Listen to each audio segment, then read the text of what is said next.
like, Faye. Be cat-like.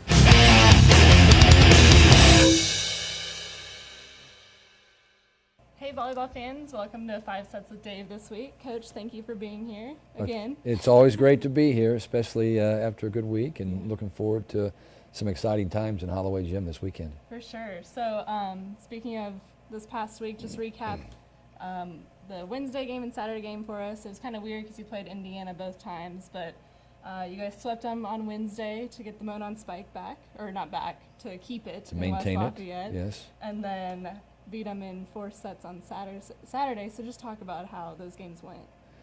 Well, they went well because we won both of them, and I think Indiana has a really nice team this year. It's really the same team they had a year ago that just lost a lot of close matches during the season. So I expect Indiana to move up in the Big Ten rankings this season as long as they can maintain some confidence. But when we played at home, games 1 and 2 stayed pretty close. I think 25-21, 25-20, somewhere in those scores in the first 2 games, and we played pretty well. I thought that we did the things we needed to do.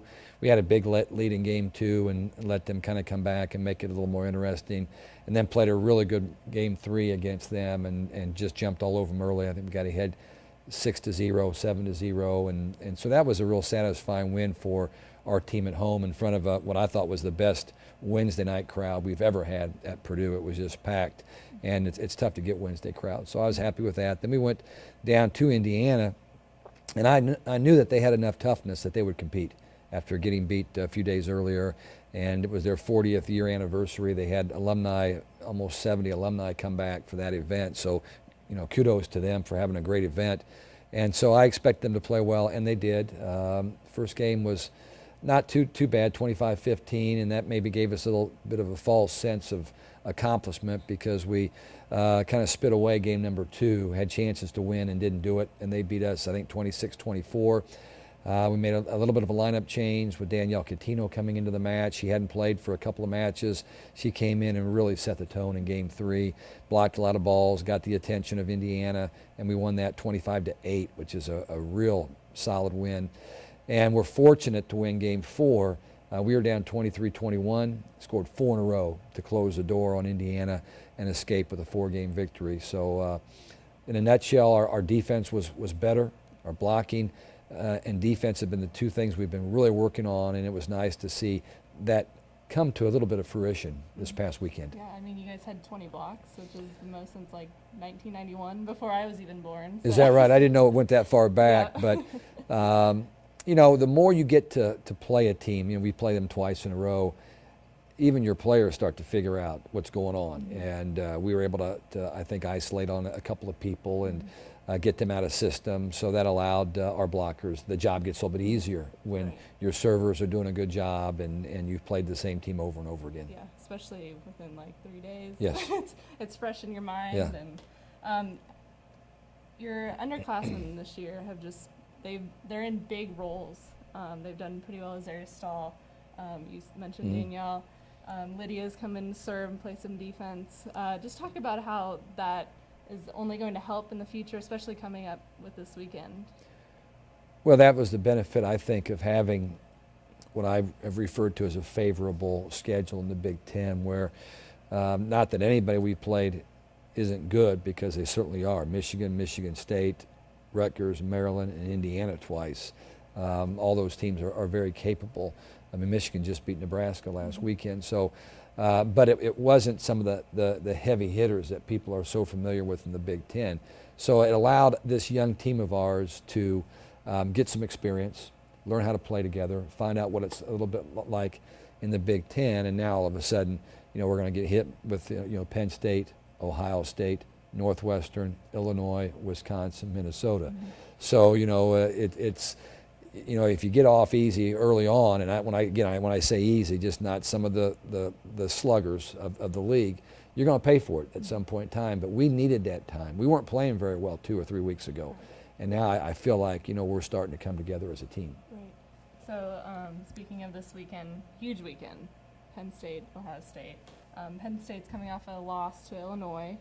And Ohio State's coming off a win against Northwestern. Just talk a little bit about how you guys are preparing and just what we should expect as fans.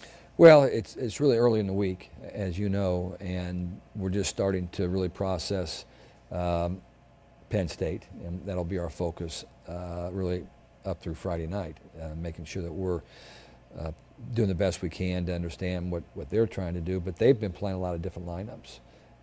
The last lineup that they lost their match with Illinois was the first time they've played that lineup all year. So, will they continue with that lineup? It looks like a good lineup to me. They just didn't play that well on Friday night and lost a tough one to Illinois. But our focus is really on making Purdue better.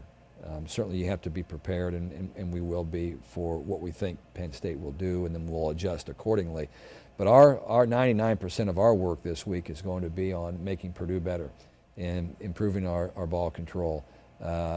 Passing obviously the jump serve. They've got a great jump server in Hancock that does a lot of really good things, both with her serve and in the front court, and leads her team. They're big and physical. Their middles are really good. So we're going to have to work on things that are going to make us better, and then we'll talk about Penn State, what we have to do to defend them. So you mentioned how great of a crowd it was to have on Wednesday night. It's even more important for Friday, Penn State coming in. Just talk about how a big team coming in and just the environment that you guys have in the gym is important for your team. Well, I think that teams for many, many years have worked hard to get our program to a point where we're packing our gym every night. And Holloway Gym, I believe, and I've been in every Big Ten venue, and there's some great places to play, but I just think it's ideal place to watch volleyball. There's not a bad seat in the house. We can get about 2,750, 2,800 in there, standing room only, and the place just buzzes. It's an electrical environment, and it will be that way, this weekend for both Penn State and Ohio State. And I really think that by Wednesday or Thursday, they'll be sold out. I mean, I know there weren't that many seats left last week when I talked about the Indiana match with our ticket people. They said we're going to sell out probably both matches the following weekend. So if you want to see, really, I think two of the best teams in the league, and therefore probably two pretty good teams in the country, people need to get on board right away and call the ticket office and get those tickets secured, and hopefully we'll figure out how many standing room only we can have. But there's no reason that this weekend, especially Friday night, we should not have the biggest crowd we've ever had for a match in the Boiler Box. Yeah, it'll be fun. Yeah. So we have a question from a fan from Twitter. Oh, They boy. use the hashtag #HeyDave. They ask, what are Val Nichols' biggest improvements since arriving on campus as a freshman?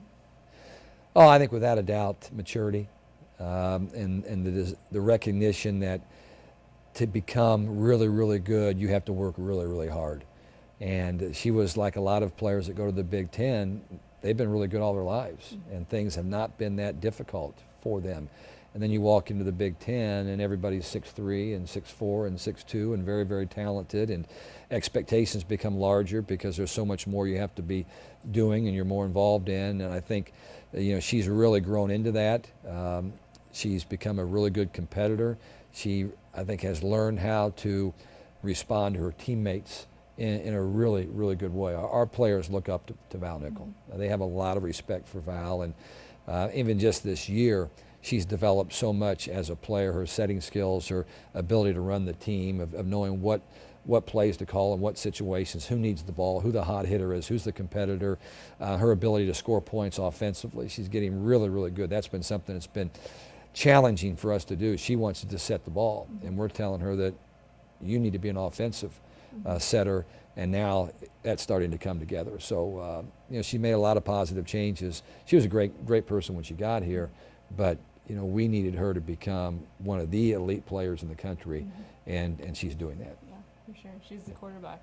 For Definitely sure. out there on the court. Yeah. Well, Coach, thanks for being here. I think that was 5 sets. I think we went 5, and we'll take it anywhere we can get it. If it takes 5 sets to get the W, that's what we'll do on any given night. For sure. So next week, tweet at us using the hashtag #HeyDave if you have a question for him. It was a great question today. It was a good one. And don't forget, get your tickets quick for Friday and Saturday's game. And thank you for watching 5 Sets with Dave.